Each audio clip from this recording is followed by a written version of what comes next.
यो सुन जस्तो छ त के हो यो हराएमा डर्छ जस्तो हो क्या हजुर छिटै छिटै भाग्छ छिटै भाव छ यसको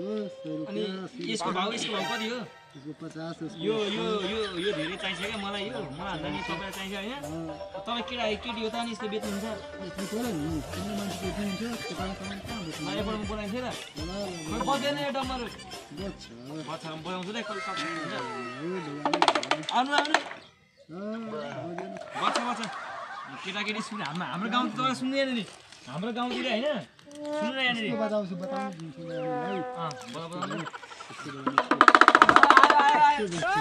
सुन्नु यहाँनिर तपाईँको के हुन्छ भन्दाखेरि हाम्रो गाउँतिर यसो गर्छ क्या बोक्छ होइन बोका हुन्छ आयो आयो मैले नि होइन 7 महिना भयो मैले गाउँतिर नि सुनपापडी बेच्थेँ म एउटा भैया साइकलमा आउने टिङ टिङ गऱ्यो ए केटाकेटी सुनपापडी गर्दै आउँछ कि सुनपापडी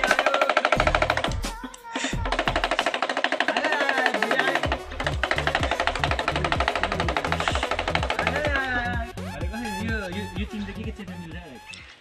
जागन सेउनी मिल्छ जागन कहाँ चेट्न मिल्छ यो सबै पनि सिक्नु जान्दैन यहाँको सबै चेट्न मिल्छ काट्दै ल्याएर चेट्न त्यसको थाहा हुनु पर्यो नि हजुर सिक्नु जान्दैन चेप्न लागि त ठुलो हुनुपर्छ ए भैया पनि अब तपाईँ यसरी बोक्नु भने टक्क भन्दा नि म ट्राइलाई यो सामान लानु दिनुहुन्छ म लग्छु अहिले म अहिले लिएर गएको क्या कति बेला अब यो भयो कति पर्छ मेरो घरमा बुढी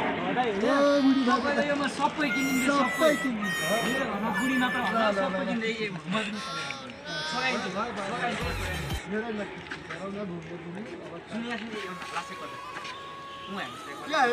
भन्दिनँ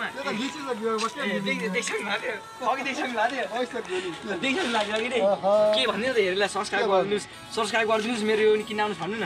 भन्नु एकपल्ट तपाईँ भन्नु न सब्सक्राइब गरिदिनुहोस् भन्नु त सब्सक्राइब त मान्छे गरिहाल्छ नि मलाई देखेपछि त्यसै सब्सक्राइब गर्छ भनिदिनु न ल टक्क हामीले यो भैयालाई एउटा प्र्याङ्क गरेको हामीले युट्युबमा हाल्दा हुन्छ हालिदिनुहोस् पर्ने हो तपाईँको इच्छा हो ल म हाल्छु दाइ होइन ल अब कहाँ जानुपर्ने हो तपाईँ ल हाम्रो रिसाउ त भएन नि ल राम्रोसँग जानु फेरि आउँदै गर्नु लगाइ टक्कसँग आज प्र्याङ्क भयो फेरि आउँछु अर्को परीक्षा गर्नु होला बिस्तारै